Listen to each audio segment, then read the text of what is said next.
Hi, I'm Patrick and I'm here in the Sydling Village Hall and I want to show you a few simple lockdown recipes. It's a great opportunity to use the kitchen, which was only refurbished last year but has only been used half a dozen times since then, which is a great pity. The last time I was here, I'd been inveigled by Paul Baird to cook a Christmas supper for the village, which as nobody seemed to complain of any ill health in the day or two afterwards, I think probably went down okay. And it's the first time I've done this, so it could all go horribly wrong. My camera woman today is my daughter Hannah, better known to you as a painter and the maker of the finest cocktails in the village. So what I'm going to do today is a couple of ways to use wild garlic, known as wood garlic, also known as ransom. Proper name is Allium ursinum. It's the garlic of the bears. Apparently it's because they like eating the bulbs. So I'm going to show you a couple of those things, and then for Catherine I'm going to do creme brûlée without having to use a bain-marie. So hopefully that will be bomb-proof. So I'm going to start with the wild garlic. So there's some that I've just already blended up a bit, and I'm going to do a bit more to go into that. And the reason I'm doing this so soon after Easter, when we did have another leg of lamb, is that my wife, who is a great hunter of bargains, went into Waitrose on her way back from the hospital. Hang on a minute.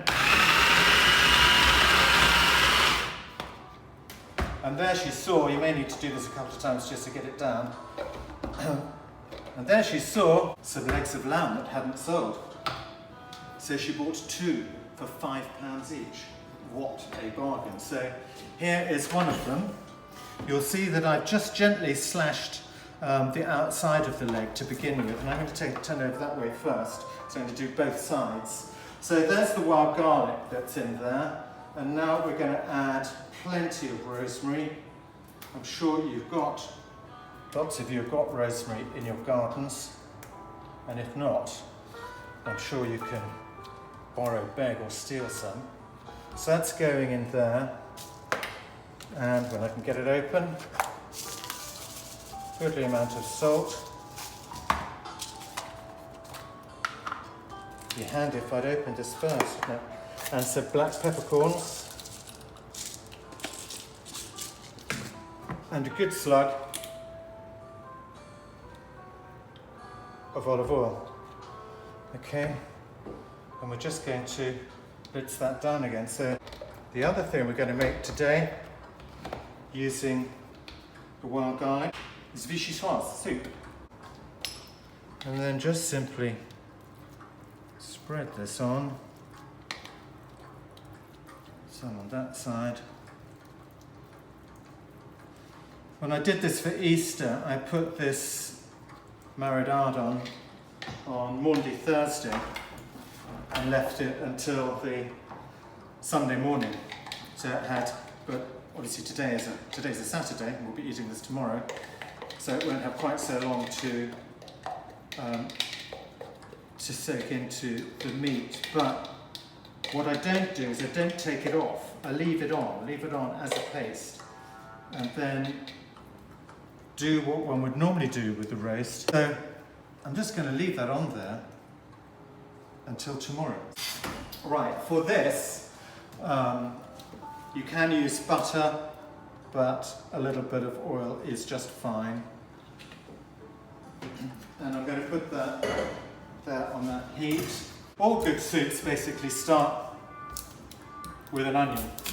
What we're going to do is to sweat down the onion, and then we will put in the wild garlic and the potato, and we'll cook that down in some chicken stock. You can use chicken stock or vegetable stock.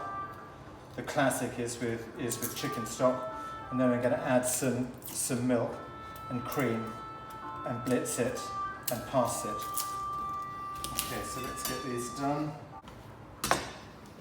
enough, okay? Okay,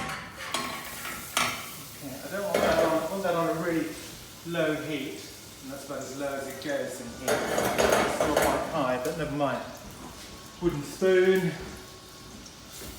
So I just want those to soften and go translucent.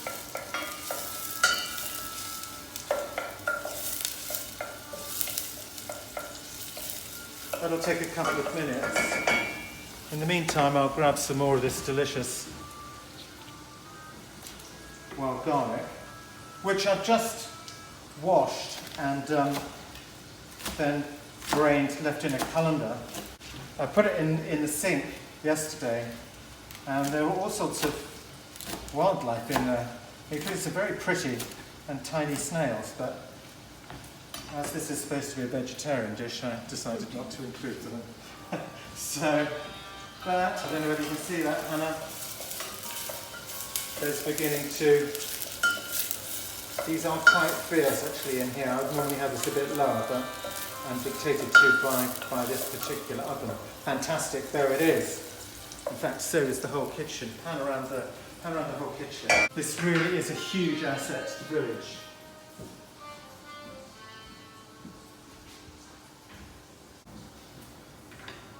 Okay, those are pretty much translucent now, as you can see. I don't want them to brown. So what I'm going to do now is to add the allium asinum.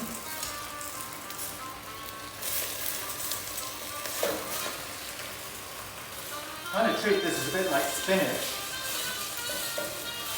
In fact, you can treat it like a spinach. And then I've also done some potatoes. I'm going to add. It's about those of you in old money, about a pound of potatoes. The great thing about wild garlic is that it's pungent, yes, but it's not really, really strong, and apparently it's really, really good for you. It doesn't matter if you use the flowers too. Okay, so that's going to go in there, and somewhere I had a chicken stock. One of these. Chuck that in.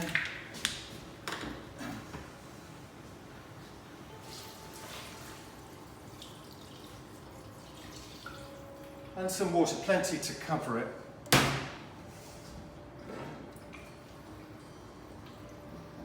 Change that over to there.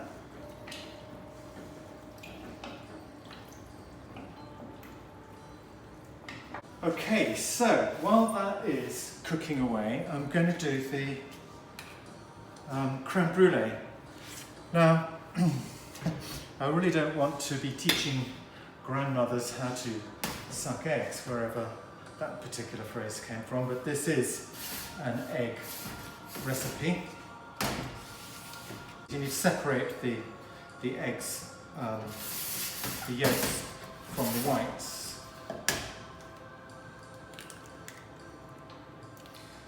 Hannah told me a story the other day that I love, and I've still been laughing about it. Apparently it's quite old, it was on Twitter, that this girl had been told, knowledge is power, Francis Bacon. And she puzzled this over in her mind for many years, and every time she quoted it, knowledge is power, Francis Bacon, nobody seemed to question it at all. And she thought, why is it? I can understand that knowledge is power, but why is Francis Bacon?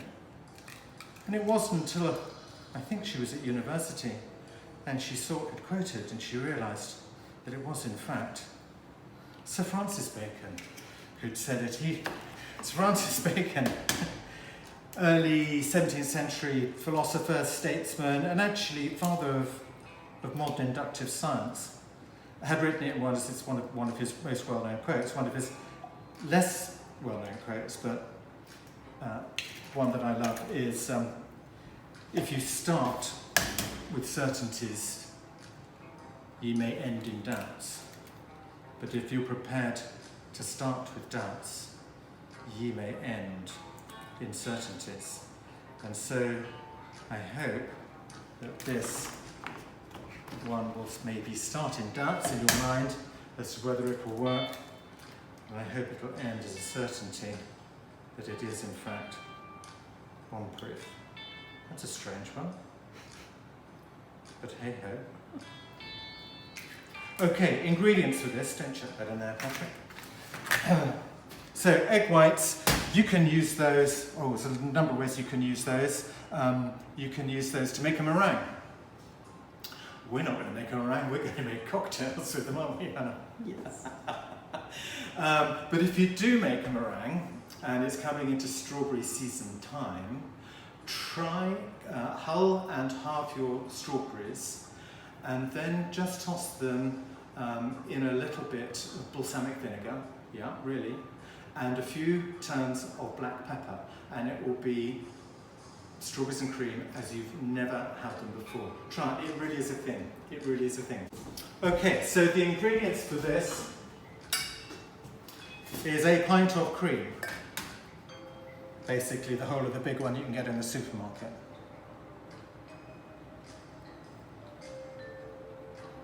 Love the music, Hannah. It's not just put that on a low heat, okay? And in addition to the egg yolks, there's 4 level teaspoons of corn flour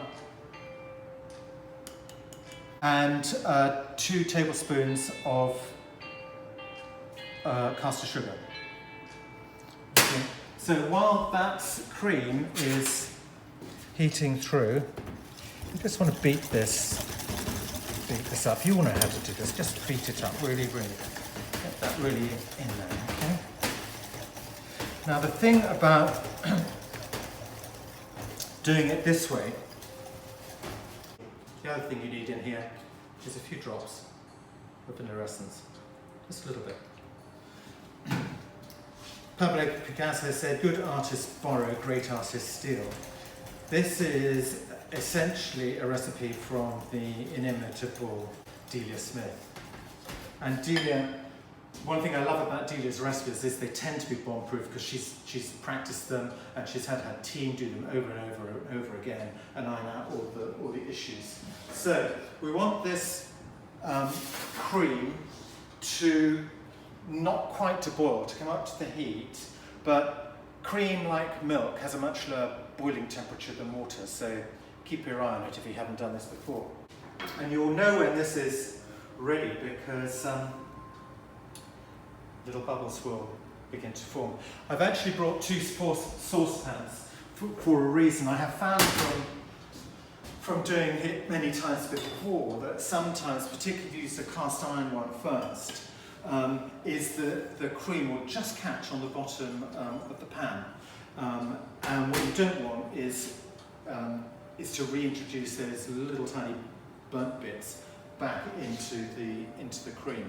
What we're going to do when this is heated up is to pour it into here. We're going to mix it through, and then we're going to pour it back into this fresh pan, which I have here. Let's get this up a bit more. It's just beginning to come to the boil. We're going to cook this down until the potatoes are absolutely soft and we can put the blender in it. And then when we've blended it, then we will season it, and then we'll add the milk and the cream, and then we'll reintroduce it. We'll pass it first, and then we'll reintroduce it to the pan. So there's tiny little bubbles on the outside, like that kind of skin is beginning to form. This essentially is a custard.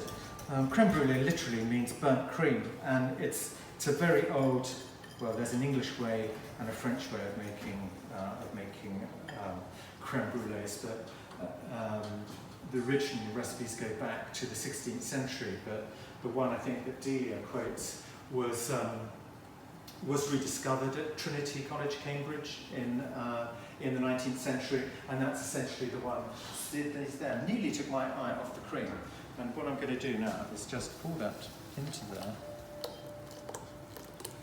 and mix it through. Do you see the bottom of that pan now? See, if that was in that cast iron one, that would have gone just slightly brown. So what I'm going to do is to have it in a clean one.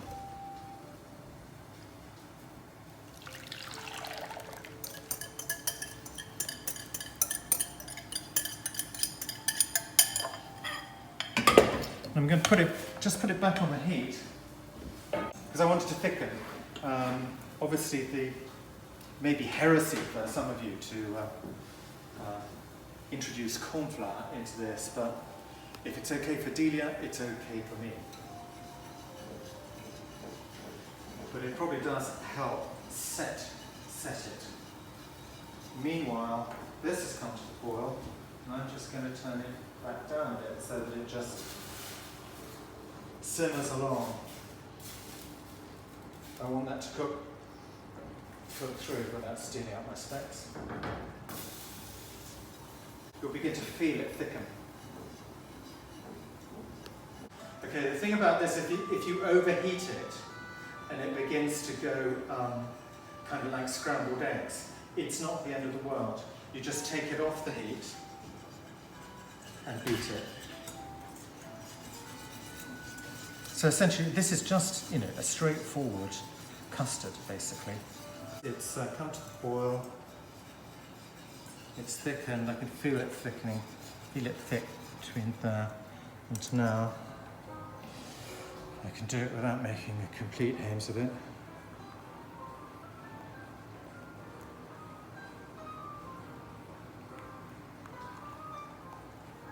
These ramekins aren't too big. These now, don't put them in the fridge straight away. Let them cool down a bit, otherwise you're going to heat up your fridge.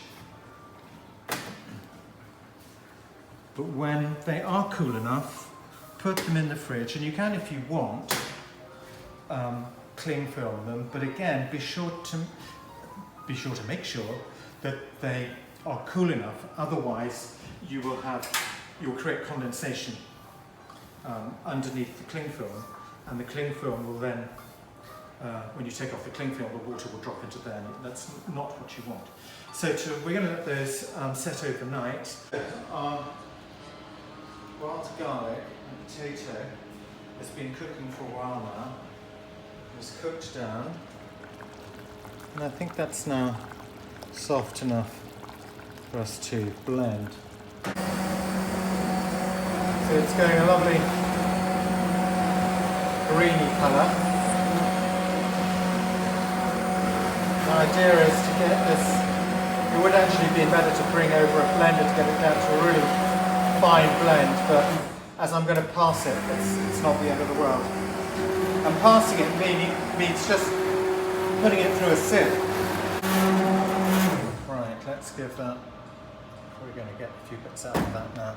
Always taste everything when you're in the kitchen. Taste and taste and taste. You can never taste too much. So that hasn't had anything in it yet. So I'm going to add what I think is about right.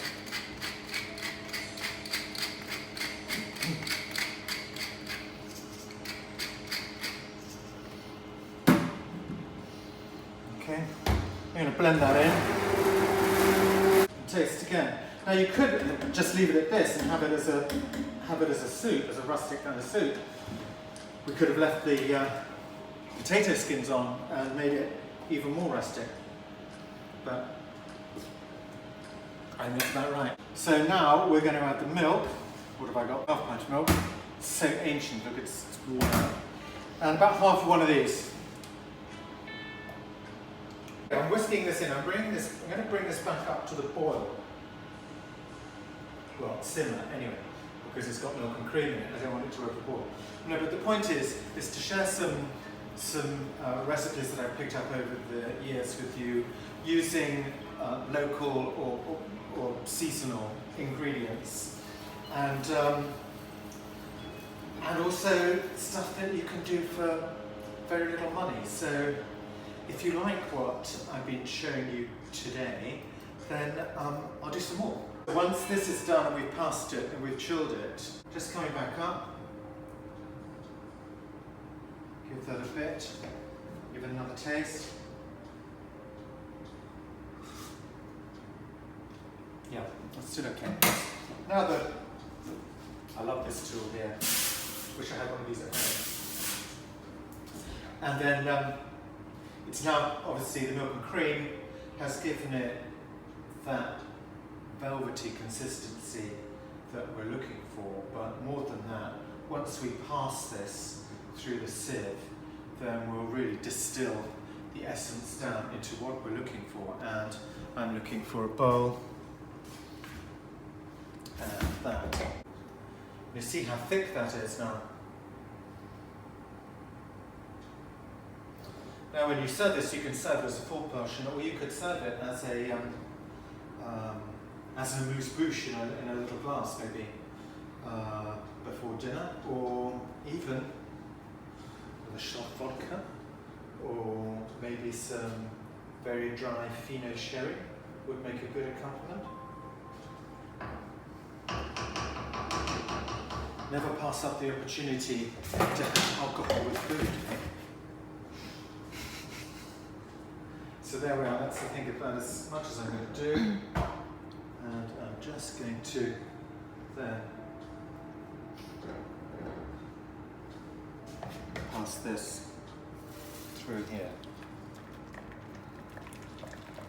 Hopefully we'll get some of the little green bits through, but not too much. If you want to hurry up the passing process, then get a ladle like this and just whizzle it around and it will force it through. Big believer in using what's available, what's fresh, and not doing too much to it. Some cooks just get over sophisticated, I think, and for me the best thing is the stuff simply done. You can see there the residue, basically the cellulite? No, cellulite is fat, isn't it? The cellulosey bit of the plant. So I'm just going to whizzle that around a bit now and give it another taste.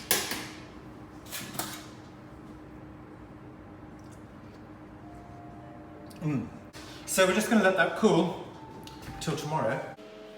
So now all our creme brulees have set in the fridge, firm enough, and now the only thing to do is to put the sugar on. You can use ordinary granulated, or as I'm doing, caster sugar, and then fire this up. Okay, make sure you do this in a safe place and don't set fire to your kitchen. I don't know whether you can see the flame, but there's a kind of outside and an inside flame. And the blue flame in the middle, the tip of that, that's the hottest bit. And just gently torch them. As I say, the hottest part is the inner flame. See that beginning to caramelise now. The thing is not to do it too fiercely. Just keep it moving. Don't touch the ramekin after you've done it, it'll be very hot. Just work your way around gently. See it beginning to bubble. It's really beginning to bubble now. Let's just get all these bits around the outside done.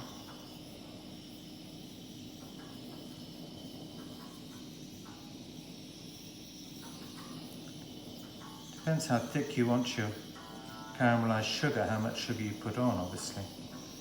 And some people give you a little splash of water on just to... There we are. It's nice golden caramelised. And that's it.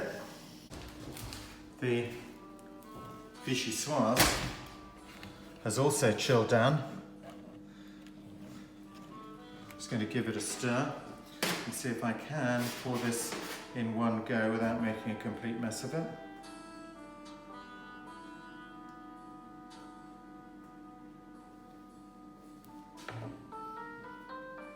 Okay.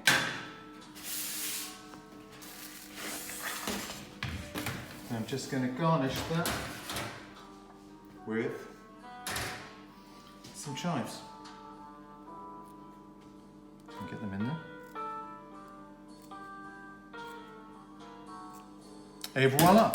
So that's the wild garlic marinade, the wild garlic vichyssoise, and the creme brûlée. Thank you very much for watching.